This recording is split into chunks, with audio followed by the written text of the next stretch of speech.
હાલમાં ભગવાન દ્વારકાધીશના મંદિરમાં જે ફૂલડોલ ઉત્સવ આવનાર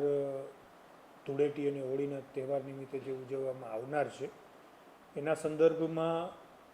આખા રાજ્યમાંથી અને રાજ્ય બહારથી પણ અમુક પદયાત્રીઓ આવી રહ્યા છે અને જે પદયાત્રીઓની સુવિધા માટે દેવભૂમિ દ્વારકા જિલ્લા પોલીસની એલસીબી ટીમ દ્વારા પદયાત્રી કેમ્પનું આયોજન મંગળવાર રાત્રિથી શરૂ કરવામાં આવેલ છે. હાલ આ પદયાત્રી કેમ્પમાં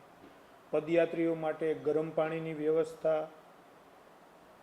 ચા પાણીની વ્યવસ્થા, નાસ્તો, બંને ટાઈમ જમવાનું અને સૂવાની વ્યવસ્થા, એ ઉપરાંત પણ મેડિકલ સુવિધાઓ અને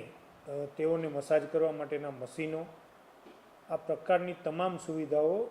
દેવભૂમિ દ્વારકા જિલ્લા દ્વારા પૂરી પાડવામાં આવે છે. અને આ સુવિધાઓનો અત્યાર સુધીમાં કુલ 22,000થી 23,000 લોકોએ લાભ લીધો છે 2 દિવસ દરમિયાન. અને હજી જ્યાં સુધી પદયાત્રીઓનો પ્રવાહ ચાલુ રહે ત્યાં સુધી, એટલે અંદાજે લગભગ 1 તારીખ સુધી આ કેમ્પ અમારા દ્વારા ચલાવવામાં આવનાર છે. અને હાલ આ કેમ્પનો સર્વે પદયાત્રીઓ ખૂબ જ ઉત્સાહપૂર્વક લાભ લઈ રહ્યા છે.